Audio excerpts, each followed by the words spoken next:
Hello friend, CGPSC handwritten notes के YouTube channel में आप सभी का बहुत बहुत स्वागत है। चलेगा आप सभी के लिए जो सीटेट 2026 का महा मैराथन प्रैक्टिस लेके आ गए हैं लाइव टेस्ट। ध्यान रखेंगे ये आज 18 जनवरी है, 17 जनवरी को होना था लेकिन क्लास नहीं हो पाई थी, इसीलिए ये क्लास आज आप लोग के लिए लेके आए हैं। लगातार आप लोग देख रहे थे कि हमारे द्वारा अभी सामाजिक अध्ययन के क्लासेस चल रहे थे, प्रैक्टिस चल रहे थे, तो आप लोग का लगातार मैसेज आता था सर गणित और विज्ञान वालों के लिए भी एक सेशन लेके आइए, उसमें भी जितने इंपॉर्टेंट क्वेश्चन उसको भी करा दीजिए करके। बाकी तो आप लोग जुड़े हैं हमारे बैच से, जिसमें पूरे 150 नंबर की तैयारी हमारे द्वारा करवाई जा रही है। आज भी 18 जनवरी की डेट में अगर आप ये वीडियो देख रहे हैं, लाइव से जुड़े हुए हैं, तो मैं आज भी बोलूँगा आप तत्काल हमारा जो व्हाट्सअप प्रैक्टिस बैच है इसको जुड़ जाइए।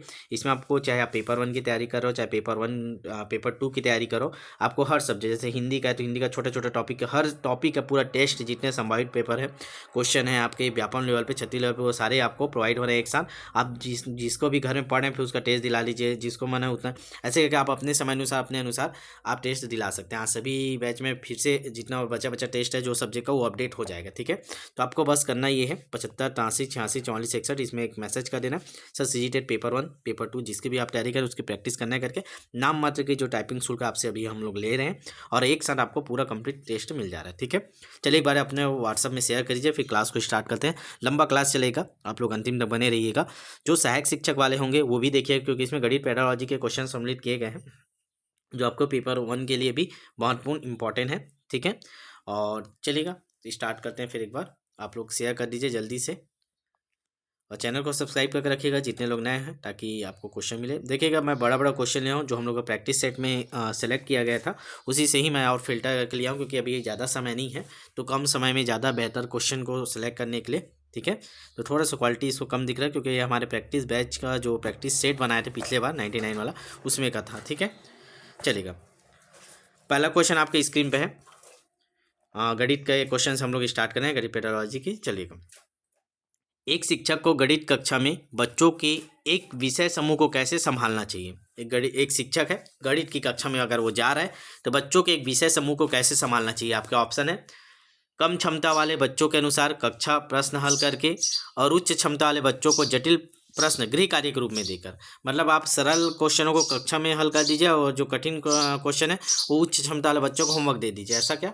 दूसरा ऑप्शन है एक ही क्षमता वाले बच्चों को एक साथ समूहित रखकर और उनकी क्षमता के अनुसार प्रश्न देकर। तीसरा ऑप्शन है एक ही कक्षा में सभी बच्चों को एक साथ समूहित रखकर। चौथा ऑप्शन है अलग अलग क्षमताओं वाले बच्चों को एक साथ समूहित रखकर ताकि वे एक दूसरे से सीख सकें। चलिएगा ध्यान से पढ़िएगा, क्वेश्चन थोड़ा लेंदी है, आपको लेंदी क्वेश्चन ही देखने को मिलता है। गणित पेडागोजी में सरल सरल छोटे छोटे 4 लाइन वाले क्वेश्चन नहीं मिलते ना, तो आपको थोड़ा पढ़ना पड़ेगा, समय देना पड़ेगा, और उसके बाद आपको आंसर देना पड़ेगा। पर्याप्त समय है, आज हमारे पास संडे है तो आराम से करेंगे, कोई हड़बड़ी नहीं है। तो ध्यान से पढ़िए, क्वेश्चन आंसर देते हैं। लाइव चैट ऑन कर लीजिए, लाइव चैट में आप लोग आंसर दीजिएगा तभी मजा आएगा। ठीक है, तो देखिएगा इसका सही आंसर होगा ऑप्शन नंबर डी। अब हम जब आपको नहीं पता ना तो ये साथ साथ याद करते जाइए। ठीक है, दोबारा देखने की जरूरत मत पड़े। ठीक, एक शिक्षक को गणित कक्षा में बच्चों के साथ एक विषय समूह को कैसे संभालना चाहिए। अलग अलग क्षमताओं वाले बच्चों को एक साथ समूहित रखकर ताकि वे एक दूसरे से सीख सके। ठीक है, आप यहाँ पे कोई ज़्यादा होशियार बच्चा उसके बगल में गधे बच्चे को बैठा दीजिए, तो ये क्वेश्चन बना के दिए, उसको देखेगा, उसके अनुसार कोशिश करेगा, वो सीखेगा, तो ये इसके लेवल में आने की कोशिश करेगा। ठीक है, तो ऐसे करके ना अलग अलग क्षमता वाले बच्चों को एक साथ समूहित रखकर ताकि वे एक दूसरे से सीख सके। ठीक है, तो इस प्रकार से आपको क्लास को संभालना चाहिए। ठीक है, चलेगा दूसरे क्वेश्चन की ओर आगे बढ़ते हैं। अगला क्वेश्चन थोड़ा सा ब्लर दिखाई दे रहा होगा, लेकिन ध्यान से सुनेंगे आपको क्लियर सुनाई देगा। ठीक है, चलिए अगला क्वेश्चन है बच्चों के बीच गिनती के कौशल को विकसित करने के लिए निम्नलिखित में से कौन सा पूर्व संख्या अवधारणा के रूप में सीखने के लिए आवश्यक नहीं है। बोला है निगेटिव चीज़ को आपको पूछा है, जहाँ नहीं दिखता आप गोला घेर दिया करें। तो बच्चों को आपको क्या करना है, गिनती का कौशल सिखाना है। ठीक है, तो गिनती का कौशल सिखाने से पहले उनमें क्या पूर्व अवधारणा नहीं होना जरूरी नहीं है, मतलब पूर्ण अवधारणा होना। आपका ऑप्शन है समूह बनाना, एक एक संगता, क्रमबद्धता, संख्या नाम याक्षित रूप से पढ़ना। ठीक है, मैं आपको पहले बोला थोड़ा सा लेंदी क्वेश्चन है, क्योंकि लेवल में हमको लेके जाना है। सरल क्वेश्चन बहुत कर लिए, तो जैसा क्वेश्चन अभी पूछा जा रहा है उस पैटर्न के क्वेश्चन हम आपके सामने लेके आए हैं। चलिए बताइए, बच्चों को आपको गिनती का कौशल सिखाना है, तो इनमें से कौन सा पूर्व ज्ञान के रूप में नहीं होना जरूरी नहीं है, मतलब होना जरूरी नहीं है। निगेटिव चीज को। 3 चीजें आपके जरूरी है, पूरा ज्ञान होना चाहिए, लेकिन एक नहीं चाहिए, वो कौन सा है? तो ये ऑप्शन में भी एक एक संगता ये नहीं होना चाहिए, बाकी ये तीनों जरूरी है। बच्चों को पूरा ज्ञान होना चाहिए, समूह बनाना सिखा दीजिए पहले आप उन्हें, क्रमबद्धता सिखा दीजिए, संख्या नाम का यादृच रूप से पढ़ना, मतलब संख्या 1 2 3 ऐसे अगर अचानक से आप पूछ दिए ये क्या लिखा है तो ये 8 है, ये क्या लिखा है तो 7 है, ठीक है, तो ऐसे पढ़ने आना चाहिए। तो ACD ये जरूरी होना है गिनती के कौशल विकसित करने के लिए, लेकिन ये ऑप्शन नंबर बी ये जरूरी नहीं, इसीलिए हमारा आंसर हो जाएगा ऑप्शन नंबर बी। चलिए अगला क्वेश्चन, चलिए पढ़ेंगे ध्यान से। एक बच्चे से यह पूछने पर कि क्षेत्रफल क्या है, आपने किसी बच्चे से पूछा कि क्षेत्रफल क्या है, उसने लंबाई x चौड़ाई उत्तर दिया। अच्छा, लंबाई गुणित चौड़ाई, ठीक है, ठीक है, बहुत अच्छा। ये आपके आयत का फार्मूला बता रहे हैं। आपने बच्चे से पूछा क्षेत्रफल क्या है, तो उसने बोला लंबाई गुणित चौड़ाई। तो क्षेत्रफल की अवधारणा के बारे में, बच्चे की समझ के बारे में आप क्या कह सकते हैं, क्यों वो ऐसा बोला? वो तो बता सकता था कि क्षेत्रफल परिभाषा भी बता सकता था, लेकिन उसने आयत का ही सूत्र क्यों बताया कि लंबाई गुणित चौड़ाई? आपके ऑप्शन है, बच्चा क्षेत्रफल और परिमाप की अवधारणा के बीच उलझन में है, बच्चे को क्षेत्रफल की अवधारणा के बारे में कोई जानकारी नहीं है, बच्चे ने किसी भी बंद आकार के क्षेत्रफल के सामान्य विचार को आयत के क्षेत्रफल के रूप में उपयोग किया है, बच्चा सही कह रहा है क्षेत्रफल लंबाई गुणित चौड़ाई ही है। चलिए बताइए, आपने किसी बच्चे से पूछा क्षेत्रफल क्या है, उसने जवाब दिया लंबाई गुणित चौड़ाई, तो ऐसा क्यों जवाब दिया आपको बताना है। जल्दी से आंसर करेंगे, लाइव चैट में कीजिए सभी लोग आंसर। तो इसका सही आंसर हो जाएगा ऑप्शन नंबर सी, बच्चे ने किसी भी बंद आकार के क्षेत्रफल को सामान्य विचार को आयत के क्षेत्रफल के रूप में उपयोग किया। वो बस दिमाग में बैठा लिया कि क्षेत्रफल बोले मतलब लंबाई गुणित चौड़ाई है, आयत जैसे क्षेत्रफल होता है उसी प्रकार किसी भी आकृति के क्षेत्रफल हम लोग निकाल सकते हैं करके वो अपने माइंड में बैठा चुका है। तो इसका सही आंसर होगा ऑप्शन नंबर सी। चलिए अगले क्वेश्चन को बढ़ते हैं। अगला क्वेश्चन, गणित सीखने के संबंध में निम्नलिखित में से कौन सा कथन सत्य है? आपको गणित सीखना है, ठीक है, तो कौन सा कथन सत्य है, क्या आप फॉलो करेंगे कि आप गणित सीखेंगे? ऑप्शन है, गणित केवल कठोर अभ्यास से सीखा जा सकता है, गणित सीखने के लिए एक कठिन विषय है, आमतौर पर लड़कियां गणित में कमजोर होती है, हर कोई गणित सीख सकता है। तो गणित के संबंध में आपके क्या विचार है, ये आंसर आप देंगे जल्दी से लाइव चैट में। आज आपके जो पेपर 1 पेपर 2 दोनों व्हाट्सअप में जो प्रैक्टिस बैच है उसमें सारे सब्जेक्ट का डालने की कोशिश है, जितना ज़्यादा हो पाएगा डाल दिया जाएगा। बाकी जैसे पेपर 2 में हिंदी इंग्लिश के डाल दिए थे, पेपर 1 में बाल विकास के और पर्यावरण के हम लोग डाल दिए हैं। तो जिन लोग भी अभी जुड़ेंगे, आज जुड़ेंगे, उनको वो सारे पुराने भी मिल जाएंगे एक साथ, ठीक है। आज कोशिश है कंप्लीट कर दें जितना ज़्यादा से हो, ताकि आप और जल्दी जल्दी प्रैक्टिस कर पाएँ, ठीक है। तो जिन लोग भी व्हाट्सअप ग्रुप से नहीं जुड़े हैं प्रैक्टिस बैच से, व्हाट्सअप में मैसेज करके आज ही जुड़ जाइएगा। 18 जनवरी का समय हो चुका है, 12 से 13 दिन का आपके पास समय है, पर्याप्त है, उतने में आप 4 बार प्रैक्टिस कर पाएंगे पूरे सिलेबस को। और पूरे सिलेबस प्रैक्टिस करके जाएंगे तो एक अलग कॉन्फिडेंस से आप जाएंगे। चलिए जल्दी बताइए, गणित सीखने के संबंध में आपके क्या विचार है?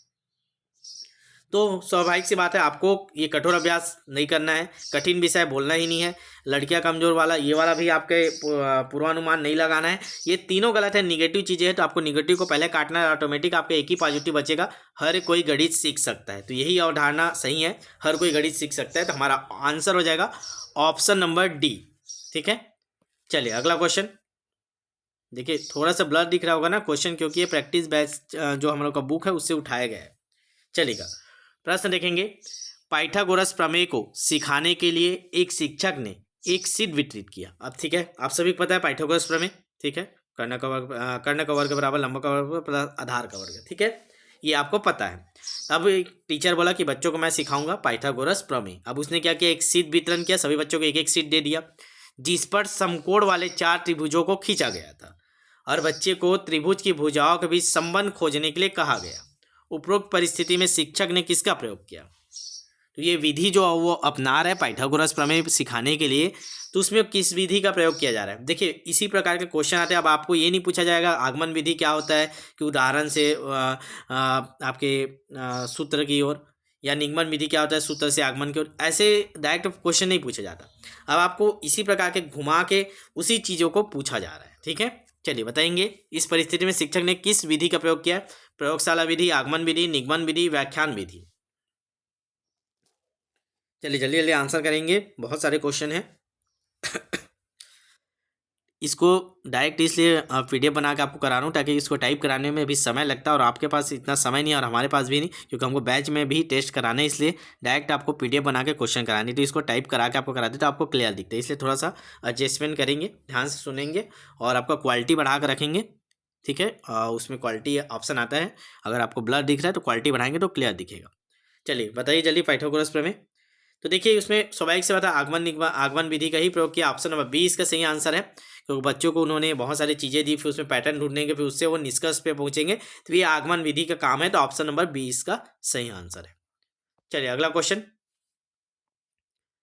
गणित से भयभीत होने और उसमें असफल होने के लिए निम्नलिखित में से किसे एक कारण नहीं माना जा सकता। निगेटिव चीज पूछा है जी, मतलब आपको 3 कारण यहाँ पे दिए हुए हैं जो जिसके कारण बच्चे क्या करते हैं, गणित से भयभीत हो जाते हैं, उसमें असफल होने हो जाते हैं, और उसमें एक कारण नहीं, वही कारण आपको बताना है। पहला, कक्षा कक्ष के अनुभव, प्रतीकात्मक संकेत, गणित की संरचना, लैंगिक भेद।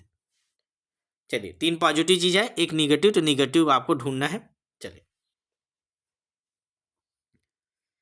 आंसर करेंगे जल्दी जल्दी। तो देखिए इसका सही आंसर हो जाएगा लैंगिक भेद, ये इससे गणित से कोई लेना देना नहीं है, ये कोई कारण नहीं है लैंगिक भेद की, लड़का लड़की वाला या ठीक है, ये जो अवधारणा है, पूर्वानुमान हम लोग लगाते हैं, ये चीज़ें गलत है, निगेटिव में आता है, तो यही हमारा आंसर होगा, ये कोई कारण नहीं है। बाकी कक्षा कक्ष के अनुभव बिल्कुल ये प्रभावित करता है, अगर आपके अनुभव अच्छे तो आप भयभीत नहीं होंगे या सफल नहीं होंगे, या अनुभव आपके खराब है तो आप भयभीत असफल हो जाएंगे। प्रतीकात्मक संकेत गणित में देखते हो, एक्स का स्क्वायर, वाई का स्क्वायर, पाई, गामा, थीटा, ये सारी चीज़ें प्रतीकात्मक संकेत है, जो बच्चे देख के डर जाता है। गणित की संरचना देखेंगे, इतना बृहद है, इतना कठिन टाइप का दिख जाता है बच्चों को, तो वो भयभीत होते हैं। तो ये सारी चीज़ें हैं जो गणित को प्रभावित करते हैं बच्चों को सीखने में, ठीक है। लेकिन लैंगिक भेद ये इसका कोई लेना देना नहीं है, तो ये हमारा आंसर हो जाएगा ऑप्शन नंबर डी। ठीक है, समझ में आ रहा है आपको क्वेश्चन, बहुत सरल तरीके से मैं समझाने की कोशिश कर रहा हूँ, और उसी लेवल के क्वेश्चन में आपको करा रहा हूँ, क्योंकि आपके पास समय कम है, टाइम पास वाला कोई काम यहाँ पे नहीं हो रहा है। ठीक है, जितने भी क्लास हो रहे हैं आपके लिए क्वालिटी वाले और रिजल्ट देने वाले क्वेश्चन है। चलेगा अगला क्वेश्चन आपके स्क्रीन पे है, देखेंगे। अगला क्वेश्चन है, गणित में उपलब्धि परीक्षण का उद्देश्य है, आपको बताना है गणित में जो उपलब्धि परीक्षण है उसका क्या उद्देश्य है। विषय में अर्जित ज्ञान और कौशल को मापना, छात्र के भावनात्मक विकास को मापना, प्रगति रिपोर्ट को पूर्ण करना, उपरोक्त सभी। तो गणित में जो उपलब्धि परीक्षण होता है उसका मेन उद्देश्य क्या है, आपको ये बताना है। उपलब्धि परीक्षण क्यों लिया जाता है, जल्दी से बताएंगे। देखिए तो इसका सही आंसर हो जाएगा, विषय में अर्जित ज्ञान और कौशल को मापने के लिए उपलब्धि परीक्षण लिया जाता है, भावनात्मक विकास को नहीं नापता, इसलिए ये गलत हो गया। प्रगति रिपोर्ट को पूर्ण करने ये तो रहता है, लेकिन ये गलत है, आपको मेन ओवरऑल ये नहीं आएगा उपरोक्त सभी, क्योंकि भावनात्मक विकास को कैसे नापेंगे आप उपलब्धि में, उसमें तो रिजल्ट मिल रहा है, नंबर मिल रहा है, आप 100 में से 10 नंबर पाए, 5 नंबर पाए, तो आपके ज्ञान को और कौशल को नाप रहा है। ठीक है, तो हमारा आंसर हो जाएगा विषय में अर्जित ज्ञान और कौशल को मापने के लिए उपलब्धि परीक्षण लिया जाता है। ठीक है, चलिए अगले क्वेश्चन को आगे बढ़ते हैं। अगला क्वेश्चन, गणित विषय का मूल्यांकन निम्न में से किस आधारित होना चाहिए। तो अभी नई शिक्षा नीति क्या बोलता है, गणित का जो मूल्यांकन हो किस आधार पर होना चाहिए, बाह्य परीक्षण, आंतरिक और बाह्य परीक्षण दोनों, आंतरिक परीक्षण, तीनों ऑप्शन है। चलिए बताइए, गणित विषय का मूल्यांकन किस आधार पे होना चाहिए, जल्दी से आंसर करेंगे। तो इसका सही आंसर हो जाएगा, स्वाभाविक सी बात है, ऑप्शन नंबर बी ही आएगा। आपको आंतरिक लेवल पे भी और बाह्य परीक्षक दोनों प्रकार के आपके परीक्षा लेना चाहिए गणित विषय के मूल्यांकन के लिए। ठीक है, बाह्य परीक्षा में आप बच्चों को डायरेक्ट अनुभव के आधार पे उनको क्वेश्चन दीजिए, कहीं बाहर लेके जाइए, कहीं शॉपिंग कराने के लिए कहीं दुकान में लेके जाइए, उनसे गणित के जो इबारती प्रश्न है उसके आधार पर आप जाँच कीजिए। ठीक है, चलिए तो ये ऑप्शन नंबर बी हमारा सही आंसर है, आंतरिक और बाह्य परीक्षण दोनों के आधार पर गणित का मूल्यांकन किया जाना चाहिए। चलिए अगला क्वेश्चन, निम्नलिखित में से कौन से या कौन सी गणित अधिगम के मूल्यांकन के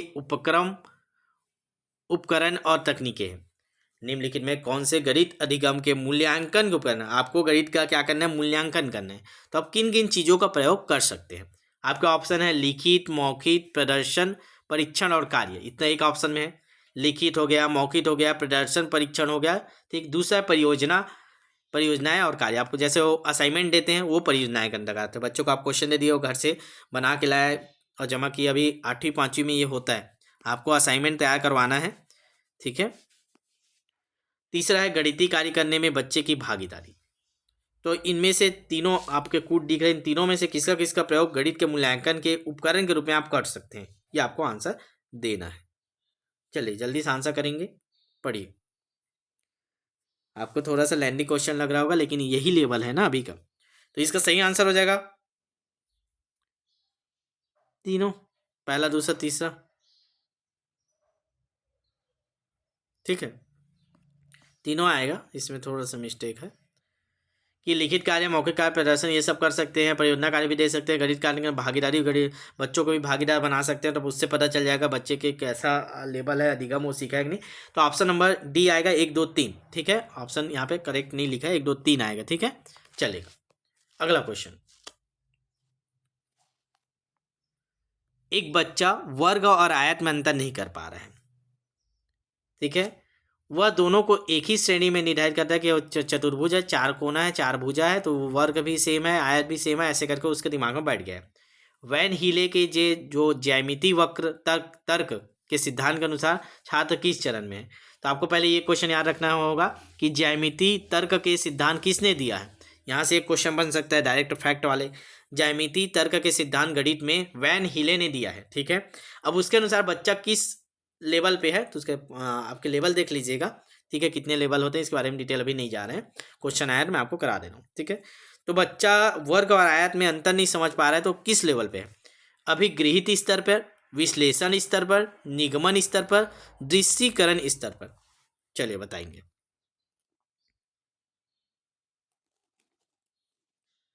तो अगर बच्चा वर्ग और आयत में अंतर नहीं कर पा रहा है तो वो दृश्यीकरण स्तर पर है, मतलब वो समझ नहीं पाता। देखिए दृश्य करना, वो देखेगा समझेगा, देखेगा तभी तो समझेगा कि ये वर्ग है ये आयत है, तो ये इसीलिए इसका आंसर भी आपको अच्छे से याद हो जाएगा। दृश्यीकरण स्तर, बच्चा देख नहीं पा रहा है अच्छे से, ठीक है।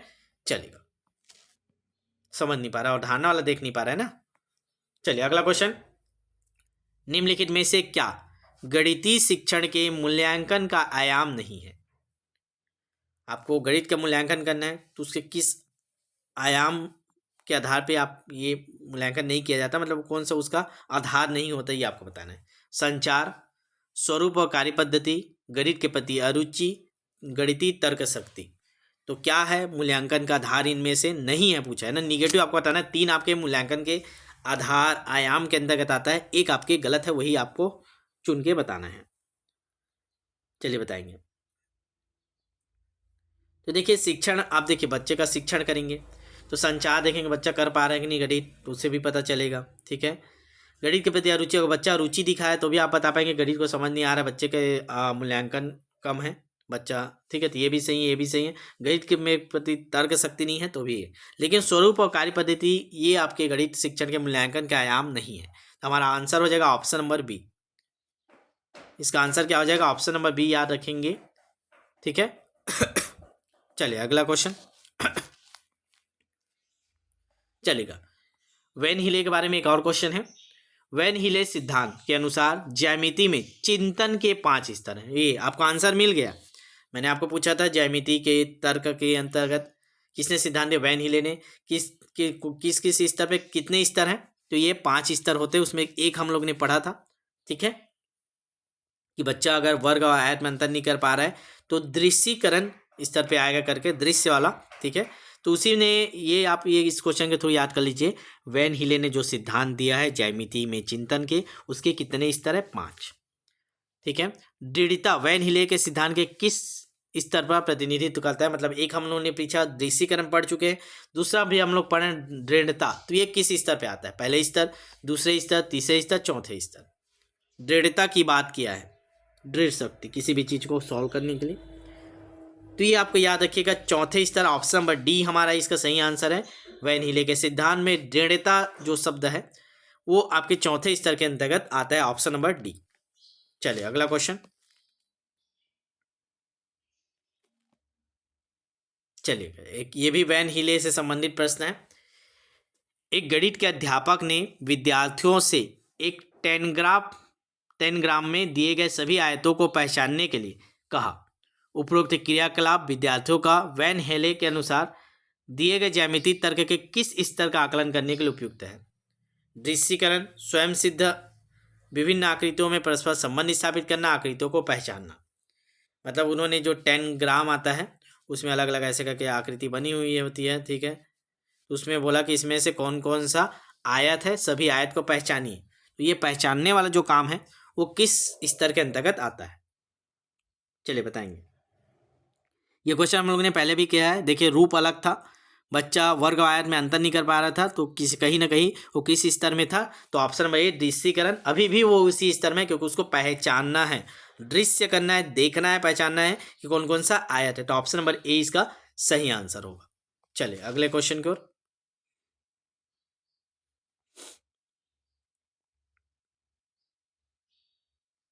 चलिए अगला क्वेश्चन है, अनीस ने अपने छात्रों को विभिन्न आकृतियों को वर्गीकृत करने के लिए एक समूह परियोजना दी, ठीक है।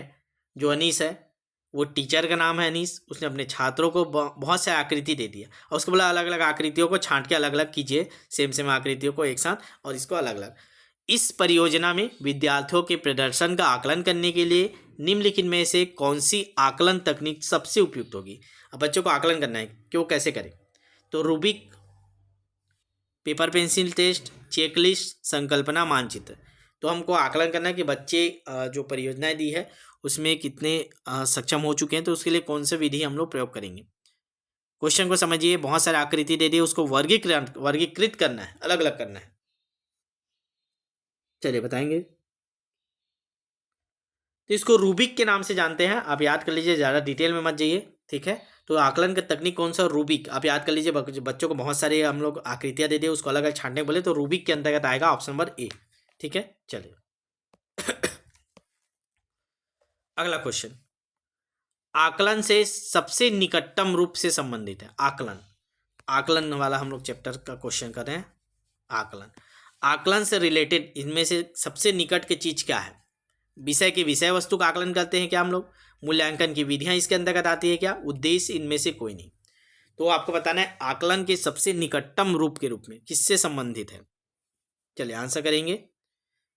एक बार नंबर मैं आपको बता देता हूँ, जिन लोग भी आज पहली बार हमारे व्हाट्सएप मतलब यूट्यूब से जुड़े होंगे, यूट्यूब में ये क्लासेस देख रहे होंगे, आप चाह रहे होंगे किसी प्रकार हर चैप्टर के हर टॉपिक वाइज क्वेश्चन करना, हर सब्जेक्ट के पूरे, हिंदी, इंग्लिश, समाज अध्ययन, गणित, विज्ञान, सब चीज़ के, तो आप इस नंबर पे मैसेज करना है 75 83 86 44 61।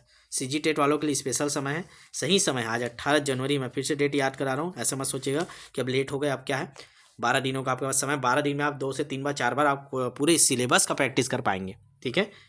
आज सारे विषय का टेस्ट अपडेट करने की पूरी कोशिश रहेगी, आपके सभी को मिल जाएगा। जिन लोग जुड़े हैं और जिन लोग नहीं जुड़े हैं तत्काल मैसेज करके आज जुड़ जाइएगा, ताकि आपको सारे एक साथ प्रैक्टिस हो जाए। चलिए जल्दी जल्दी आंसर करिए, आकलन से संबंधित क्या है।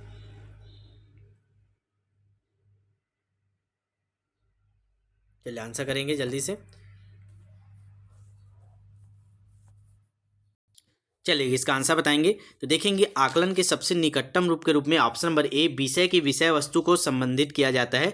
मतलब विषय की जो विषय वस्तु, यही आकलन के सबसे हमारा निकट रूप होता है। आपको आकलन विषय की विषय वस्तु पर करनी होती, ठीक है। चलिए अगला क्वेश्चन को आगे बढ़ते हैं, थोड़ा बड़ा क्वेश्चन है, ध्यान से देखेंगे। चलिए, निम्नलिखित में कौन सी प्राथमिक स्तर के छात्रों को गणित सिखाने की प्रभावी रणनीति नहीं है। आपको देखिए गणित सिखाना है, प्राथमिक स्तर के छात्रों को बोल रहे हैं, मतलब पहली से 5वीं प्राइमरी स्कूल की बात करें, तो उनको गणित सिखाने के लिए सबसे बेस्ट रणनीति कौन सा नहीं है बोल रहे हैं। 3 आपके अच्छे रणनीति के अंतर्गत आते हैं, एक आपकी रणनीति अच्छी नहीं है, वही अच्छी नहीं वालों को ढूंढना है। तो नहीं लिखा वहाँ गोला घेर दिया करें, ताकि आपको निगेटिव चीज़ें ढूंढना है। पहला ऑप्शन, उनके तर्क को समझने के लिए बच्चों की त्रुटियों का विश्लेषण करना, ऐसे कार्यों को प्रारूपित करना जो प्रतिक्रिया के एक से अधिक स्तर प्राप्त करते हैं, मुख्य रूप से समूह प्रशासित कार्यों का उपयोग करना, ऐसे कार्यों को प्रारूपित करना जो दोहराव, याद करने और वैचारिक समझ के बीच अंतर करने के लिए है। तो चलिए इनमें से कौन सा प्राथमिक विद्यालय के लिए प्रभावी रणनीति नहीं है, ये आपको बताना है। कठिन क्वेश्चनों में से ये माना जाता है, थोड़ा हार्ड लेवल के क्वेश्चन है। चलिए इसी प्रकार क्वेश्चन आपको आजकल देखने को मिल रहा है। चलिए तो देखेंगे इसमें आपका आंसर हो जाएगा, जो प्राथमिक के लिए नहीं है, ऑप्शन नंबर सी। मुख्य रूप से समूह प्रशासित कार्यों का उपयोग करने, ये आपके प्राइमरी के लिए सुटेबल नहीं है, ऑप्शन नंबर सी। बाकी आप ए, बी और डी इनका प्रयोग आप प्राथमिक विद्यालय में गणित सिखाने के लिए कर सकते हैं। ठीक है, चलिए आगे बढ़ते हैं। अगला क्वेश्चन, गणित विषय के भय, जिसको फोबिया के नाम से जाना जाता है, भय मतलब फोबिया, ठीक है, फोबिया मतलब भय, याद रखेंगे दोनों शब्दों का अर्थ। ठीक है, इसका कारण क्या होता है, क्यों भय का कारण माना जाता है गणित को? इसके आपका ऑप्शन है चिन्हों और सूत्र की संख्या की मौजूदगी के कारण, मतलब वही एक्स वाई गामा थीटा ये सारी चीजें रहते हैं और सूत्र रहता है, इसके कारण भय मान होता है क्या बच्चों को? दूसरा ऑप्शन है आयु और लिंग के आधार पर अंतर, शिक्षकों द्वारा प्रेषित और छात्रों द्वारा प्राप्त स्पष्टीकरण के बीच अंतराल के बीच। तो आपको क्या कारण है इनमें से बताना है। आपके कुछ ऑप्शन आपके सामने देखेंगे। गणित विषय के भय का कारण आपको बताना है। तो इसका सही आंसर हो जाएगा ऑप्शन नंबर सी, 1 और 3। आयु और लिंग तो ये कोई कारण नहीं होता है, इसलिए इसको हटा दिया गया। ऑप्शन नंबर ए और 3 ही इसका सही आंसर है, चिन्ह और सूत्र के कारण। दूसरा, जो शिक्षक बताता है और बच्चे जो प्राप्त कर, इन दो में काफ़ी अंतर हो जाता है। शिक्षक जो समझाना चाहता है वो बच्चा पूरी तरह से गणित को नहीं समझ पाता। ठीक है, इसमें बीच जो अंतर होता है स्पष्टीकरण में, समझाने में, ठीक है, तो ये भी आपके भय फोबिया का कारण बनता है। तो ऑप्शन नंबर सी हमारा सही है, 1 और 3। ठीक है, चलिए अगला क्वेश्चन, साइंस के भी क्वेश्चन करेंगे ना। चलिए अगला क्वेश्चन है, निम्नलिखित में कौन सा एक क्षेत्रफल और परिमाप के मापन के शिक्षण और अधिगम के लिए वांछनीय अभ्यास है? आपको कक्षा में क्षेत्रफल पढ़ाना है और दूसरा आपको उसका परिमाप निकालना पढ़ाना है। ये दोनों चीज़ें आपको सिखानी है गणित में, एक क्षेत्रफल दूसरा आपका परिमाप। तो इसके लिए जो अभ्यास, कौन सा सबसे अच्छा अभ्यास, ये आपको बताना है। पहला ऑप्शन है यथार्थ गणना पर पर्याप्त ध्यान दिया जाना चाहिए, उन्हें दैनिक जीवन की वस्तुओं के क्षेत्रफल और परिमाप को ज्ञात करने के लिए प्रोत्साहित करना चाहिए, क्षेत्रफल और परिमाप की गणना के लिए प्रयत्न और परीक्षण विधि का परिचय देना चाहिए, क्षेत्रफल और परिमाप का सूत्र लिखकर प्रारंभ करना चाहिए। तो आपको क्षेत्रफल और परिमाप पढ़ाना है बच्चों को, तो आप सबसे बेस्ट तरीका क्या है इनमें से आपको बताना है। चलिए जल्दी जल्दी आंसर करिए, लाइव चैट में आंसर दीजिए आप लोग। और प्ले लिस्ट में आप लोग देखेंगे मैराथन क्लास के प्ले लिस्ट भी बना हुआ है, बहुत सारे प्ले लिस्ट हैं, बहुत सारे सब्जेक्ट आपको मिल जाएगा। तो एक बार पूरा आप सारे वीडियो को देखिए, जितने सारे अपलोड हो चुके हैं हमारे चैनल में। ठीक है, लगभग 80-90% सिलेबस आपको हमारे चैनल पे मिल जाएगा। चलेगा आगे देखेंगे, तो देखिएगा इसका आंसर आप लोग जल्दी से कमेंट करिए। तो इसका सही आंसर हो जाएगा ऑप्शन नंबर बी। आप सभी को पता है कि जब तक हम उन्हें जो दैनिक जीवन की वस्तुएं हैं उसको क्षेत्रफल और परिमाप को ज्ञात करने के लिए प्रोत्साहित नहीं करेंगे, तब तक बच्चे में इंटरेस्ट नहीं आएगा, वो जल्दी से नहीं सीख पाएंगे। अगर हम लोग ये काम करने लगे, आपके आसपास जो भी चीज़ दिख रहा है उसको नापिए, उसका परिमाप निकालिए, क्षेत्रफल, तो बच्चा जल्दी सीखेगा। सबसे प्रभावी विधि या सबसे वांछनीय अभ्यास है, ये करवाना ही चाहिए। ठीक है, तो हमारा सही आंसर हो जाएगा ऑप्शन नंबर बी। चलिए अगला क्वेश्चन, अगला क्वेश्चन पढ़ेंगे। जब बच्चों को दो भिन्नों को जोड़ने के लिए, जैसे 1/2 हो गया प्लस 1/2 हो गया, इन दोनों भिन्नों को जोड़ने के लिए कहा जाता है, तब एक सामान्य त्रुटि जो गणित का शिक्षक अक्सर पाता है वह यह कि बच्चे अंश को अंश के साथ और हर को हर के साथ जोड़ देते हैं। जैसे 1 1 2 और 2 2 4 ऐसे लिख देते हैं। ठीक है, तो ये गलती आप हमेशा देखते हैं अगर आप भी भिन्नों का जोड़ पढ़ाते हैं। ऐसी त्रुटि का सबसे संभावित कारण क्या हो सकता है? क्यों बच्चा ऐसी त्रुटि कर रहा है? क्यों वो ऊपर को अंश से जोड़ देता है, नीचे को हर को हर से जोड़ देता है, जबकि आपको पता है कि इसका एलसीएम निकाल के जोड़ना रहता है। ठीक है, तो क्या कारण है? ऑप्शन है आपके लिखित अभ्यास का अभाव, कक्षा में सतर्कता का अभाव, प्राकृतिक संख्याओं के योग से संबंधित बच्चों की पूर्व समझ, शिक्षण निगम सामग्री की अनुपलब्धता। तो क्या कारण है जो बच्चा ये गलती करता है? चलिए बताएंगे, बढ़िया क्वेश्चन है। तो देखिए बच्चा अभी तक जोड़ना मतलब जो प्लस देखता है सामने सामने का जोड़ देता है, 1 1 2 और 2 2 4, मतलब उसमें जो प्राकृतिक संख्याओं का जोड़ आप सिखाएं वही उस पर हावी है, अभी वो उससे बाहर नहीं निकल पाया है। तो ये सही आंसर हो जाएगा ऑप्शन नंबर सी। प्राकृतिक संख्याओं के योग से संबंधित बच्चों की पूर्व समझ के कारण बच्चे ये गलती करते हैं। ठीक है, चलिए अगला क्वेश्चन की ओर आगे बढ़ते हैं। अगला क्वेश्चन आपके स्क्रीन पे, निम्न में से कौन सी गणित शिक्षण में प्रमुख समस्या है? गणित पढ़ाने में सबसे मेन समस्या क्या है, इन चारों में से आपको बताना है। पहला, गणित शिक्षक की शिक्षण विधियाँ, जो टीचर है वो जो विधियों का प्रयोग करते हैं वो विधियाँ समस्या है क्या? दूसरा, गणित उपकरणों का उपयोग करने की क्षमता, कक्षा का संचालन, शिक्षण विधियों का ज्ञान। तो सबसे प्रमुख समस्या क्या है गणित शिक्षण में, ये आपको बताना है। चलिए जल्दी से आंसर देखेंगे। तो गणित शिक्षण की सबसे प्रमुख समस्या क्या है, तो ये है आपके कक्षा का संचालन, ऑप्शन नंबर सी। ठीक है, शिक्षण विद्या कोई समस्या नहीं है, शिक्षण विद्या तो आपका समस्या नहीं है, उसका तो पॉजिटिव है, मतलब वो तो एक ताकत है शिक्षक का। उपकरणों का उपयोग करने की क्षमता तो बहुत अच्छी बात है, ये तो सारी चीज़ें पॉजिटिव है। शिक्षण विधियों का ज्ञान होना चाहिए टीचर में, वो समस्या थोड़ी है। लेकिन कक्षा का संचालन करना ये समस्या हो सकती है इनमें से, क्योंकि अगर शिक्षक अच्छे से संचालित नहीं कर पा रहा है, अनुशासन में नहीं रख पा रहा है, तो फिर दिक्कत आएगा। ठीक है, तो इसका सही आंसर हो जाएगा कक्षा का संचालन करना, ये समस्या है। बाकी चीज़ें आपके उसके ताकत के रूप में आ रहा है। ठीक है, चलिए अगला क्वेश्चन।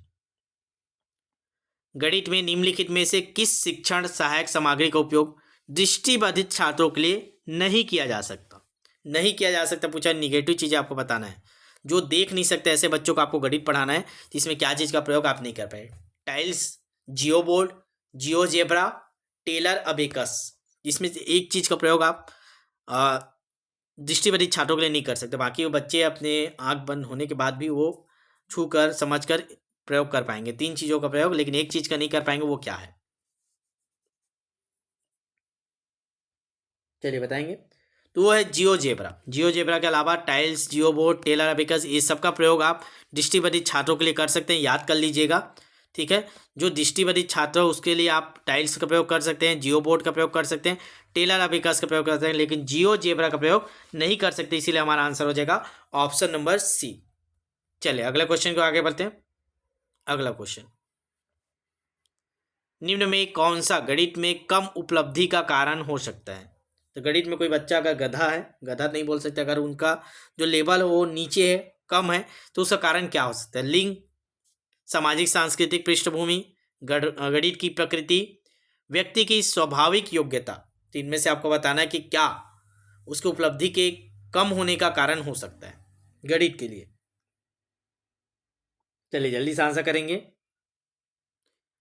तो इसका सही आंसर हो जाएगा सामाजिक सांस्कृतिक पृष्ठभूमि। लिंग आपका कोई कारण नहीं है, गणित की प्रकृति भी कोई कारण नहीं है, व्यक्ति की स्वाभाविक योग्यता ये भी कोई कारण नहीं है। आपका ऑप्शन नंबर बी है। अगर उसकी सामाजिक सांस्कृतिक पृष्ठभूमि गणित के लिए उपयुक्त नहीं है, तब उसका जो उपलब्धि है वो नीचे रहेगा, कम रहेगा। ठीक है, तो इसका आंसर हो जाएगा ऑप्शन नंबर बी। चलिए अगले क्वेश्चन को आगे बढ़ते हैं। बहुत इंपॉर्टेंट क्वेश्चन है, क्लास को पूरा देखिएगा, समय दीजिए इसको, ताकि आपको 1 फरवरी को मदद मिल पाए। चलिए, निम्नलिखित में से कौन सा गणित में सृजनात्मक चिंतन का एक मुख्य सूचक है? सृजनात्मक चिंतन के बारे में आपको बताना है। मानकीकृत तरीके से समस्या का समाधान करना, प्रश्न को प्रजित करना, अशुद्धि मुक्त परिकलन करना, सही सूत्रों को स्मरण करना, याद करना। तो सृजनात्मक चिंतन के लिए क्या चीज़ है? आप कैसे मानेंगे कि बच्चा सृजनात्मक चिंतन कर रहा है, या उसको करने के लिए क्या चीज़ें करनी चाहिए? चलिए आंसर करेंगे जल्दी जल्दी। लाइव चैट में आंसर करिए, चैनल को सब्सक्राइब कर लीजिएगा, प्लेलिस्ट में जाके बहुत सारे क्लासेस अपलोड है हर सब्जेक्ट के, आप उसको देखें जरूर। स्पीड बढ़ा लीजिए, ऑप्शन आता है 2x की स्पीड, उसमें सेट कर लीजिए, 1.5 स्पीड में सेट कर लीजिए, और जल्दी जल्दी जल्दी जल्दी रिविजन कर लीजिए सारे क्लासेस का। बहुत सारे क्लास है, आज से आप देखने बैठेंगे 4 दिन तक कंटिन्यू देखें तो भी क्लास समाप्त नहीं होने वाले। लगभग 80 से 90% सिलेबस हमारे चैनल में आपको मिल जाएंगे। ठीक है, और प्रैक्टिस के लिए आपको हमारा व्हाट्सअप ग्रुप से जुड़ना है। व्हाट्सअप प्रैक्टिस बैच आज 18 जनवरी की डेट में भी आप देख रहे हैं, तत्काल जुड़िए, आज जुड़िए, आपको आराम से समय है 12 दिनों में आप पूरे सिलेबस को प्रैक्टिस कर पाएंगे। चलिए जल्दी बताएंगे, निम्नलिखित में कौन सा गणित में सृजनात्मक चिंतन का मुख्य सूचक है? तो इसका सही आंसर हो जाएगा आपका ऑप्शन नंबर बी, प्रश्न को प्रजित करना, मतलब तोड़ मरोड़ के आपको उसको सॉल्व करना। ठीक है, चलिए ऑप्शन नंबर बी इसका सही आंसर है। अगला क्वेश्चन, निम्नलिखित में कौन सा गणित में सृजनात्मक चिंतन का मुख्य सूचक है? वही बता रहे, प्रश्न को प्रजित करना। चलिए अगला, निम्नलिखित में से क्या गणित के प्रेरक शिक्षक का कथन नहीं है? जो गणित को प्रेरित करता है, गणित को सॉल्व करने में मोटिवेट करता है, ऐसे शिक्षक का कथन कौन सा नहीं है? कौन सा कथन उसके लिए सही नहीं है? पहला, मैं बच्चों को गणित में उसी तरह से मोड़ना चाहता हूं जैसे मैं हूं। बिल्कुल अच्छा लग रहा है ना। दूसरा, मुझे गणित से प्यार है और फिर भी इसकी इतनी नकारात्मक छवि है, मैं उस छवि को बदलने में मदद करना चाहता हूँ। बिल्कुल, ये भी तो अच्छा लग रहा है ना भाई। जो अवधारणा के कठिन है, लेंदी है, ये सब चीज़ को बदलना चाह रहा है। आप गणित के साथ आसान नहीं हो सकते, ये तो निगेटिव लग रहा है जी, आसान नहीं हो सकते, क्योंकि गणित सभी के लिए आसान है, ये हम मानते हैं। अगला देखते हैं।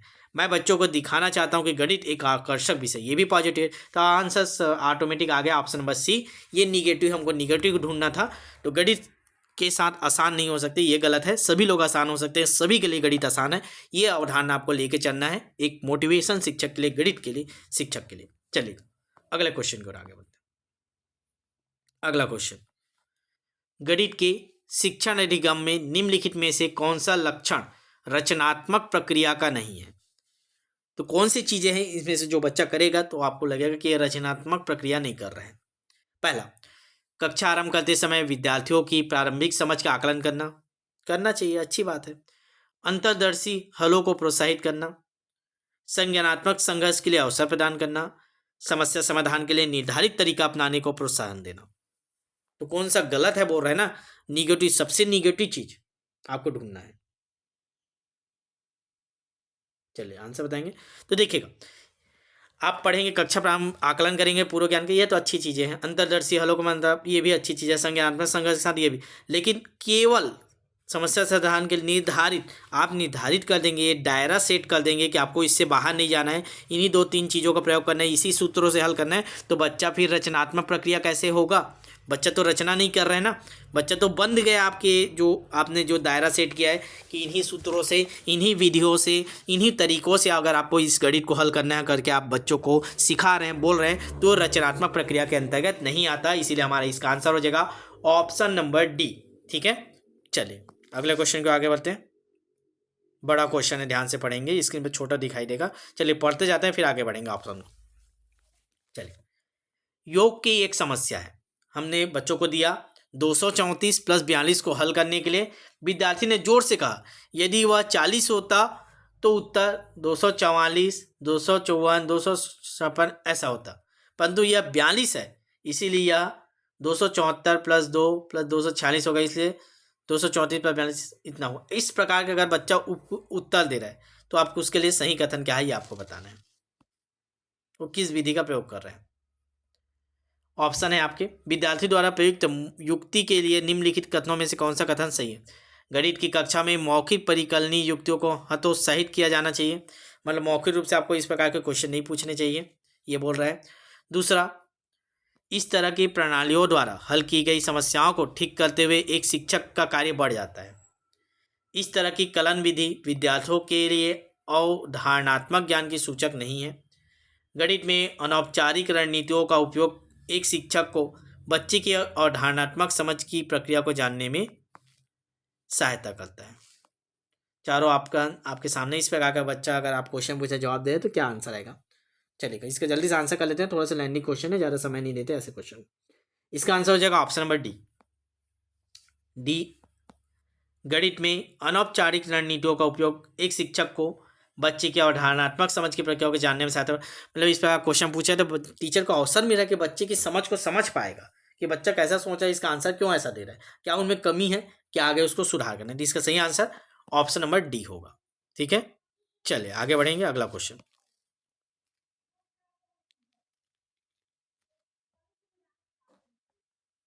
चलिए अगला क्वेश्चन पढ़ेंगे। एक समस्या है, क्या समस्या है? निम्नलिखित समस्या को आप हल करने के लिए किस गणितीय संक्रिया का उपयोग किया जाएगा? आपको एक समस्या बता रहे हैं, आप इस समस्या को हल करने के लिए किस गणितीय संक्रिया का आप उपयोग करेंगे ये आपको बताना है। क्वेश्चन है, एक दूध वाले ने 10 दिनों में 1410 लीटर दूध बेचा। 10 दिनों में कितना बेच रहा हो? 1410 लीटर। एक दिन में उसने कितने लीटर दूध बेचा? आपको तो पता है 1 खिसका दोगे 141 लीटर एक दिन में आ रहा है। उपरोक्त प्रश्न में ब्लूम के संज्ञानात्मक पक्ष की किस क्षमता को संदर्भित किया जा रहा है? मतलब आप ऐसे क्वेश्चन अगर पूछ रहे हैं या ऐसे क्वेश्चन हैं तो इसमें किस प्रकार की जो क्षमता का आप विकास कर रहे हैं? ऑप्शन है ज्ञान का, समझना, विश्लेषण, संश्लेषण। चलिए बताइए, बढ़िया क्वेश्चन है, एकदम शानदार क्वेश्चन है। चलिए आंसर करेंगे। 10 दिनों में 1410 लीटर, तो एक दिन में कितना लीटर? इस प्रकार के क्वेश्चन आपके किस क्षमता को दर्शा रहे हैं? तो जल्दी से आंसर करेंगे। इसका आंसर हो जाएगा ऑप्शन नंबर सी, विश्लेषण। आप विश्लेषण करेंगे, 10 दिन में इतना करा तो 1 दिन में इतना करेंगे, फिर भाग देंगे, उसको निकालेंगे, तो ये ऑप्शन नंबर सी के अंतर्गत आएगा, विश्लेषण के अंतर्गत। इसका सही आंसर हो जाएगा ऑप्शन नंबर सी। चलिए, इतना गणित के क्वेश्चन हो गए। अब थोड़े कुछ साइंस के भी क्वेश्चन कर लेते हैं, ठीक है। इसमें जब भी मैं सेलेक्टेड क्वेश्चन कराऊंगा तो आपको क्वेश्चन नंबर अलग अलग दिखेंगे, ठीक है। जो पर्यावरण वाला हिस्सा है साइंस का, वो वाले से अभी क्वेश्चन लिए, आगे अगले पार्ट में भी इसको देखेंगे और आगे चलेगा। पहला क्वेश्चन साइंस से रिलेटेड, निम्नलिखित में कौन कानूनी रूप से बाध्यकारी सम्मेलन है, मतलब कानूनी रूप से आपको इस सम्मेलन में सम्मिलित होना ही पड़ेगा, जरूरी है, ऐसा वाला सम्मेलन कौन सा है? ऑप्शन है जलवायु परिवर्तन पर संयुक्त राष्ट्र फ्रेमवर्क कन्वेंशन, दूसरा है स्वच्छ विकास और जलवायु पर एशिया प्रशांत भागीदारी, ओजोन परत के संरक्षण के वियना कन्वेंशन, मरुस्थलीकरण का मुकाबला करने के लिए संयुक्त राष्ट्र सम्मेलन। इनमें से एक एक ऐसा है जो बाध्यकारी, आपको जरूरी है हर देश को उसमें सम्मिलित होना। चलिए बताइए ऐसा कौन सा सम्मेलन है। इसी प्रकार के क्वेश्चन आपको देखने को मिलते हैं, इसीलिए थोड़ा सा अच्छे से आप लोग ध्यान देके पूरा अंतिम तक प्रैक्टिस करेंगे ना। चलिए जल्दी से आंसर करिएगा। बाध्यकारी सम्मेलन कानूनी रूप से, मतलब ये चीज आपको करना जरूरी है, आपको ऑप्शन नंबर डी, मरुस्थलीकरण का मुकाबला करने के लिए संयुक्त राष्ट्र सम्मेलन, ये सम्मेलन आपके लिए बाध्यकारी है। ऑप्शन नंबर डी इसका सही आंसर होगा। बाकी इसमें आप देखेंगे 4 देश है, 5 देश है, 6 देश है, ऑप्शन के साथ पढ़ते हैं, लेकिन इसमें सभी देशों को सम्मिलित होना पड़ता है, ऑप्शन नंबर डी। चलिए अगला क्वेश्चन, अगला क्वेश्चन आपकी स्क्रीन पे, निम्नलिखित में से कौन पौधों में परागकण का कारण है या कारक है, कारक पूछा ना, परागकण। आप जानते हैं, जैसे आप मधुमक्खी का उदाहरण ले लेता हूँ, आप सभी पता है कि जो तितलियाँ होती, तितलियों को उदाहरण लेते हैं, तितलियाँ होती है वो किसी फूल पे बैठती है, फिर उस फूल के पराग लेकर दूसरे फूल पे बैठती है, ठीक है, तो निषेचन की क्रिया होती है। तो ऐसे प्रकार के जो परागकण की लेके जाते हैं, तो वो कौन कौन से और जीव है या पक्षी हैं वो आपको पूछे जा रहे हैं। तो मधुमक्खियाँ, पक्षियाँ, छिपकली, चूहे। तो आपको बताना है इन चारों में से कौन कौन से हैं जो परागकण का कारक है, परागकण को एक जगह से दूसरे जगह स्थानांतरित करते हैं। चलिए बताएंगे, ऑप्शन है आपका केवल एक, कुछ देख लीजिए आप लोग, जल्दी से आंसर करेंगे क्वेश्चन नंबर 2 का। तो देखिएगा परागकण के कारक कौन है, तो ये चारों आते हैं, ऑप्शन नंबर डी हमारा सही आंसर रहेगा।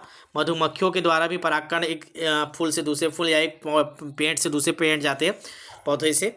दूसरा पक्षियाँ भी हैं, छिपकली भी है, चूहे, तो ये चारों आपके आते हैं परागकण के कारक के अंतर्गत। चलिए अगला क्वेश्चन क्योटो प्रोटोकॉल पे है, ऑप्शन बाद में पढ़ेंगे, पहले क्वेश्चन को जूम करके पढ़ते हैं। क्योटो प्रोटोकॉल जो आपको पता है ग्रीन हाउस प्रभाव के लिए है। चलिए, क्योटो प्रोटोकॉल के संबंध में निम्नलिखित में से कौन सी गैस प्रमुख ग्रीन हाउस गैस के रूप में अभिलक्षित है? तो आपको बताना है इन ग्रीन हाउस गैस के अंतर्गत कौन कौन से गैस को सम्मिलित किया जाता है। पहला है कार्बन डाइऑक्साइड, दूसरा है कार्बन मोनोऑक्साइड, तीसरा है ओजोन, चौथा है हाइड्रोफ्लोरोकार्बन CFC, पांचवा है परफ्लोरोकार्बन PFC, छठवां है आपका सल्फर हेक्साफ्लोराइड। तो ये 6 आपके गैस का नाम मैं आपको बता रहा हूँ, इनमें से कौन कौन आपके ग्रीन हाउस प्रभाव के लिए उत्तरदायी रहते हैं, ये आपको बताना है। आपको कूट अब आपको दिखाई दे रहा है, देख सकते हैं। चलिए देखिए 6 प्रकार के गैस आपको बताऊं, इनमें कौन ग्रीन हाउस गैस के अंतर्गत आते हैं, ये आपको क्वेश्चन बताना है। तो जब हम इसका आंसर देखेंगे तो इसका आंसर आपको मैं याद करा देता हूं, ऑप्शन नंबर बी आएगा। तो सबसे पहले आप देख लीजिए बी आएगा। बी में आपको किसको किसको लेना है, पहला कार्बन डाइऑक्साइड, ये आएगा ही आएगा, ठीक है। चौथा आपका CFC हाइड्रोफ्लोरोकार्बन, फिर है पांचवा पर फ्लोरोकार्बन PFC, फिर छठवा आपका सल्फर हेक्साक्लोराइड। तो आपका 2 और 3 छूट रहा है, ओजोन गैस आपके और कार्बन मोनोऑक्साइड, ये दोनों आपके छूट रहे हैं, 1 और 2, ठीक है। बाकी चीज़ें आपके ग्रीन हाउस प्रभाव के अंतर्गत आते हैं। चलिए अगला देखते हैं, अगला क्वेश्चन, क्वेश्चन नंबर 4, भारत के निम्नलिखित लुप्त प्राय स्तनधारियों में कौन वन्य जीव संरक्षण अधिनियम 1972, तो आप सबसे पहले तो यही याद कर लीजिए, वन्य जीव संरक्षण अधिनियम कब आया था, तो 1972 में आया था, जो वन में रहने वाले जीवों के संरक्षण के लिए। उसके अंतर्गत कौन सा संरक्षित है, तो वन्य जीव संरक्षण अधिनियम 1972 के अंतर्गत किस जीव को संरक्षित किया गया है? काला हिरन, चिंकारा, चीरू, भारतीय जंगली गधा। तो इनमें से कौन कौन सा जीव है या स्तनधारी है जो वन्य जीव संरक्षण अधिनियम 1972 के अंतर्गत संरक्षित है, ये आपको बताना है। चलिए जल्दी से आंसर देखेंगे। तो कौन कौन सा है सम्मिलित? तो ऑप्शन नंबर सी, 1, 2, 3, 4, ये चारों चीजों को वन्य जीव संरक्षण अधिनियम 1972 के तहत संरक्षण प्रदान किया गया है। काला हिरन, चिंकारा, चीरू, भारतीय जंगली गधा। ठीक है, चलिए आगे बढ़ते हैं। ऑप्शन नंबर सी ना। अगला क्वेश्चन नंबर 7 सिलेक्टेड क्वेश्चन है, तो आपको नंबर का अंतराल आपको देखने को मिलेगा, क्योंकि अभी लिमिटेड समय है, तो लिमिटेड समय में जो महत्वपूर्ण क्वेश्चन है उन्हीं को हम लोग कर रहे हैं। क्वेश्चन नंबर 7वां पढ़ेंगे। जैव विविधता पर प्रखर स्तरों की पहचान, जो प्रखर स्तर है, कि सर्वप्रथम किसने की थी? तो जैव विविधता पर जो प्रखर स्तर है, जो प्रमुख स्तरों की पहचान किसने की थी? नीमन मेयर्स ने, रेमंड एफ डेसमंड ने, नेशनल जियोग्राफिक सोसाइटी ने, के विल्सन ने। तो आपको 4 ऑप्शन आपकी स्क्रीन पर दिखाई दे रहा है, आपको बताना है जैव विविधता पर प्रखर स्थलों की पहचान सर्वप्रथम इनमें से किसने की थी। इसका आंसर हो जाएगा ऑप्शन नंबर ए, नीमन मेयर्स। नाम याद रखेंगे, जैव विविधता पर प्रखर स्थलों की पहचान सर्वप्रथम नीमन मेयर्स के द्वारा किया गया था। तो हमारा आंसर हो जाएगा ऑप्शन नंबर ए। ठीक है, चलिए आप अभी देखिए यहाँ पे मिक्स क्वेश्चन है, तो उतना आपको मज़ा नहीं आ रहा होगा, आपको बोर लग रहा होगा, लेकिन अगर आप इसी को एक एक चैप्टर वाइज पढ़ के एक एक चैप्टर वाइज क्वेश्चन सॉल्व करेंगे तब आपको समझ बहुत अच्छे से आएगा। तो आप लोग जरूर व्हाट्सअप प्रैक्टिस बैच से जुड़िएगा। 18 जनवरी का आज समय है, 18 जनवरी आज की डेट में आप वीडियो देख रहे हैं, तो आप तत्काल जुड़िएगा। हमारा नंबर आपको मैं कई बार बता चुका हूँ, ठीक है, 7583864461। जुड़ जाइएगा, क्योंकि आपका रिजल्ट हमें भी चाहिए। ठीक है, क्योंकि आप सीजी टेट क्लियर करेंगे तभी आप शिक्षक भर्ती के लिए हम आपको तैयार कर पाएंगे। चलिए अगला क्वेश्चन। भारत का कौन सा क्षेत्र जैव विविधता प्रखर स्तर नहीं है? आपको अब बताना है जैव विविधता वाले स्तर भारत में कौन सा इनमें से नहीं है। आपके ऑप्शन है पश्चिमी घाट, पश्चिमी हिमालय, पूर्वी हिमालय, भारत का म्यांमार, सीमावर्ती पहाड़ियाँ। तो 3 आपके सम्मिलित है जैव विविधता क्षेत्रों में, एक नहीं है, वही एक कौन सा नहीं है वो आपको बताना है। चलिए जल्दी से आंसर करेंगे।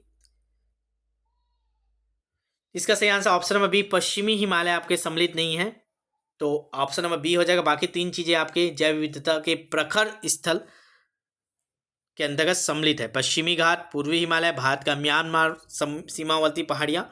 तो ये तीनों आपके सम्मिलित है, ए सी डी। आपका बी वाला जो पश्चिमी हिमालय है ये जैव विविधता क्षेत्र के अंतर्गत सम्मिलित नहीं है, इसीलिए ये हमारा आंसर होगा ऑप्शन नंबर बी।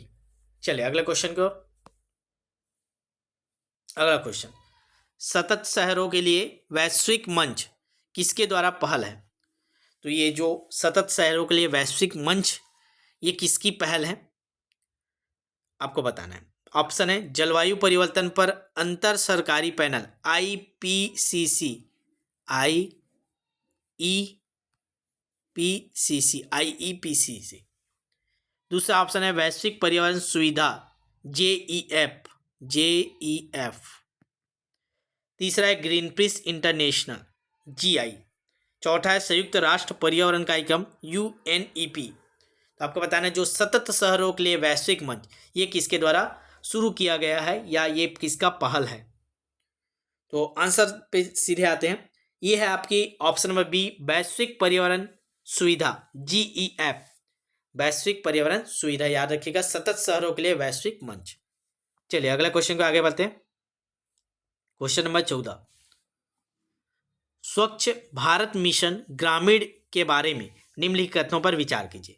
जो स्वच्छ भारत मिशन ग्रामीण के बारे में आपको बताना है, ऑप्शन पढ़ेंगे। यह कार्यक्रम पेयजल एवं स्वच्छता मंत्रालय द्वारा क्रियान्वित किया जा रहा है। दूसरा ऑप्शन है राष्ट्रीय संसाधन केंद्र NRC मिशन के लिए तकनीकी सहायता इकाई के रूप में कार्य कर रही है। दोनों आपके कूट हैं, दोनों में से बताइए स्वच्छ भारत मिशन ग्रामीण इसके बारे में कौन सा सही है। तो इसका आंसर हो जाएगा ऑप्शन नंबर सी, 1 और 2 दोनों सही हैं। तो याद कर लीजिएगा, यह कार्यक्रम पेयजल एवं स्वच्छता मंत्रालय द्वारा क्रियान्वित किया जा रहा है। राष्ट्रीय संसाधन केंद्र एनआरसी मिशन के लिए तकनीकी सहायता के रूप में काम करती है। तो तकनीकी सहायता एनआरसी देता है। और कौन सा मंत्रालय कार्य करता है? तो पेयजल एवं स्वच्छता मंत्रालय। चलिए आगे बढ़ते हैं। अगला क्वेश्चन, क्रॉस रिवर गोरिल्ला की IUCN स्थिति क्या है? जो क्रॉस रिवर गोरिल्ला है ये क्या है, भी उसकी स्थिति क्या है? विलुप्त हो चुकी है, विलुप्त प्राय है, गंभीर रूप से विलुप्त प्राय है, या कम से कम चिंता? गोरिल्ला की बात कर रहे हैं, वो भी क्रॉस रिवर गोरिल्ला। चलिए बताएंगे इसका आंसर। क्वेश्चन नंबर 16, इसका आंसर हो जाएगा ऑप्शन नंबर सी, गंभीर रूप से लुप्त प्राय स्थिति में अभी है क्रॉस रिवर गोरिल्ला। तो ऑप्शन नंबर सी इसका सही आंसर है। चलिए आगे बढ़ते हैं। अगला क्वेश्चन, संयुक्त राष्ट्र फोरम ऑन फॉरेस्ट का मुख्यालय कहाँ है? UNFF संयुक्त राष्ट्र फोरम ऑन फॉरेस्ट लंदन में, न्यूयॉर्क में, जिनेवा में, हेलसिंकी में। चलिए जल्दी से आंसर करेंगे। संयुक्त राष्ट्र फोरम ऑन फॉरेस्ट का मुख्यालय कहाँ है? क्वेश्चन नंबर 19,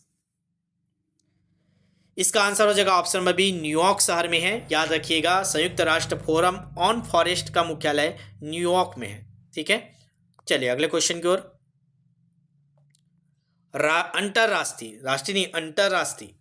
अंतर्राष्ट्रीय जैव विविधता दिवस निम्नलिखित में से किस तारीख को मनाया जाता है? 22 मई, 24 मई, 26 मई, 28 मई। अंतर्राष्ट्रीय जैव विविधता दिवस की बात क्या है? तो कब मनाते हैं? जल्दी से आंसर करिएगा। अंतर्राष्ट्रीय जैव विविधता दिवस 22 मई को मनाया जाता है। ऑप्शन नंबर ए हमारा सही आंसर, याद रखिएगा 22 मई। चलिए अगले क्वेश्चन को आगे बढ़ते हैं। क्वेश्चन नंबर 21, निम्नलिखित में कौन संयुक्त राष्ट्र पर्यावरण कार्यक्रम UNEP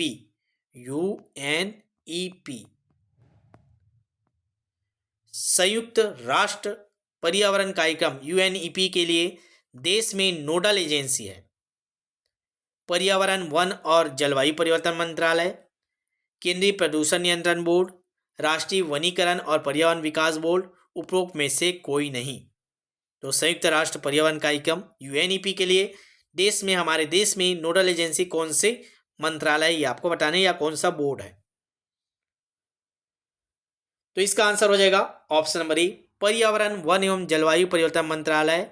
ये नोडल एजेंसी के रूप में अभी काम कर रही है पर्यावरण कार्यक्रम UNEP के लिए। ठीक है, चलिए कुछ क्वेश्चन और कर लेते हैं, फिर अगले ये लास्ट क्वेश्चन है, फिर नेक्स्ट हम लोग उसमें करेंगे, अगला पार्ट 2 लेके आएंगे क्योंकि ज़्यादा समय हो जा रहा है।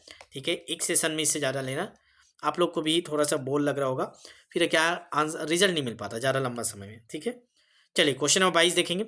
निम्नलिखित में कौन सा प्रदूषण का कारण नहीं बनता? रबड़ का जलना, सौर ऊर्जा का उपयोग, पेट्रोल का जलना, उपरोक्त सभी। तो आपको बताना है इनमें से कौन सा प्रदूषण का कारण नहीं है। जल्दी से आंसर करेंगे, लास्ट क्वेश्चन, इसके बाद पार्ट 2 लेके आएंगे, एक और सेशन हम लोग गणित और विज्ञान के लिए। ठीक है, उसमें आगे कवर करेंगे। सामाजिक अध्ययन का भी एक और मैराथन हम लोग कोशिश कर रहे हैं, देखते हैं जिसका जिसका हमारे पास उपलब्ध हो पाता है, समय मिलने के ऊपर है, क्योंकि अभी हम लोग पूरे फोकस हैं अपने व्हाट्सअप टॉपिक वाइज प्रैक्टिस में। 75, 83, 86, 44, 61 अंतिम में लास्ट और बोलूँगा जाते जाते, क्लास खत्म होने वाला है। इस सेशन के बाद तत्काल से मैसेज कीजिएगा, जितने लोग भी वीडियो देख रहे हैं 18 तारीख, 19 तारीख, 20 जनवरी तक की। ठीक है, 18, 19, 20 10 दिन भी आप हमको समय देंगे तो इस 10 दिन में आप पूरा सिलेबस का कम से 5 बार से भी ज़्यादा प्रैक्टिस आप कर सकते हैं, पूरे एक टॉपिक वाइज, चैप्टर वाइज। तो इसके लिए बस आपको मैसेज करना है इसमें। ठीक है, रजिस्ट्रेशन कराना है और तत्काल प्रैक्टिस शुरू कर देना है। तो चलिए इसका आंसर बता दीजिए, फिर यहीं इस सेशन को समाप्त करेंगे। निम्नलिखित में कौन सा प्रदूषण का कारण नहीं बनता? तो इसका आंसर क्या हो जाएगा? ऑप्शन नंबर बी, सौर ऊर्जा का उपयोग। ये प्रदूषण कारण नहीं, बाकी रबड़ का जलना, पेट्रोल का जलना, ये सारे प्रदूषण के कारण के अंतर्गत आता है। ठीक है, तो 22 क्वेश्चन पे यही समाप्त कर रहे हैं, आगे हम लोग करेंगे इसके और सेशन। ठीक है, तो आपको क्या करना है, इस क्लास को शेयर कर दीजिए एक बार जाते जाते, और चैनल को सब्सक्राइब करके रखिएगा, बेल आइकन प्रेस कर लीजिएगा ताकि जितने भी क्लास हो वो आपको मिल जाए। आज 18 तारीख है, नहीं यहाँ पे 17 हो गया, तो आज 18 जनवरी है, 18 जनवरी डेट में ये क्लास हुई है, और आपको इस नंबर पे मैसेज करना है आप क्लास के बाद, और प्रैक्टिस बेस से जुड़ना है। तत्काल मैसेज कीजिएगा सभी लोग, एक भी मिस मत कीजिएगा, क्योंकि आप 1 नंबर 2 नंबर से अगर आप चूक गए तो आगामी 5000 शिक्षक भर्ती के लिए आप बाहर हो जाएंगे। तो आपको थोड़ा सा भी समय से ज़्यादा इंपॉर्टेंट है आप कहाँ पे समय दे रहे हैं, ठीक है। तो प्रैक्टिस कीजिए, इस नंबर पे मैसेज कर दीजिएगा, व्हाट्सअप में आपको पूरे टॉपिक वाइज प्रैक्टिस मिलेगा। जितना चाहे उतने बार प्रैक्टिस कीजिए, जितना जैसा चाहे वैसा प्रैक्टिस कीजिए, लेकिन आप रिजल्ट दीजिए इस बार, ठीक है, ताकि हम अगला 2 फरवरी से शिक्षक भर्ती की तैयारी शुरू कर पाएँ। ध्यान रखेंगे जितने लोग भी सीजी अभी दे रहे हैं, 2 फरवरी से आप शिक्षक बैच से जुड़ जाइएगा। बैच हमारा चल रहा है, उसी में कंटिन्यू करेंगे। तो जितने लोग नहीं जुड़ पाएंगे, 2 फरवरी से आप जुड़ जाइएगा शिक्षक भर्ती बैच के लिए, सहायक शिक्षक, शिक्षक के लिए। इसी प्रकार एक एक टॉपिक वाइज हम लोग उसमें कंप्लीट करते हैं, एक एक चैप्टर वाइज, ठीक है। चलेगा, मिलते हैं नेक्स्ट वीडियो में। शेयर कर दीजिए और व्हाट्सएप में मैसेज करिएगा।